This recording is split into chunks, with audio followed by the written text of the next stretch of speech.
got a call one time from a prospective client named Jane. Jane was injured in a car accident on the expressway and needed help. The police report had listed Jane as the at-fault cause of the accident. She was adamant, however, the other driver, an off-duty sheriff, was the at-fault cause of the accident, despite the investigating officer placing no blame on the off-duty sheriff. Jane was smart and took good photographs at the scene of the accident, which showed Jane's car pinned against a concrete barrier on the expressway by the other driver's vehicle. Based on the photographs and Jane's story of the accident, I was confident that the off-duty sheriff was the cause of the accident. I didn't care what the police report said. After she finished her medical treatment, my office began gathering her medical records and bills. I then sent a demand package with the records and bills to the other driver's insurance company. In response to my demand package, however,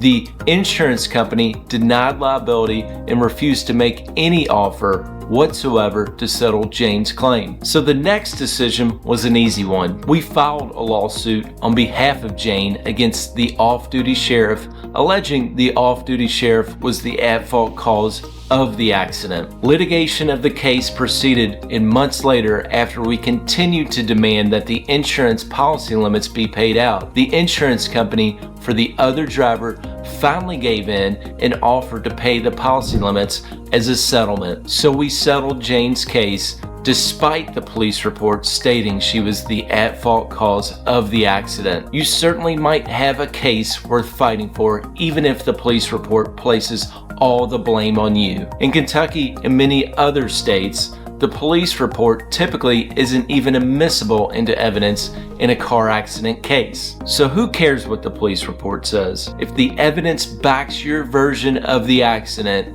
and you believe you're not at fault, you should pursue your injury claim. Don't let the police report dissuade you from pursuing a claim. If, based on the evidence, you can convince an insurance company or jury of strangers that another party was the at-fault cause of your accident, you should pursue justice. You may have to file a lawsuit, but it very likely could be worth it. I've personally had several cases in the past where the police report listed my client as the at-fault cause of the car accident, and I was still able to get a fair and reasonable settlement for my client. The police report doesn't always get it right, so don't be discouraged if you think the police report is wrong. Now that you know that you can ignore the police report if it places the blame on you, despite the evidence in your story suggesting otherwise, you may be asking yourself, what are some mistakes you can avoid when it comes to your injury claim? And if that sounds like you,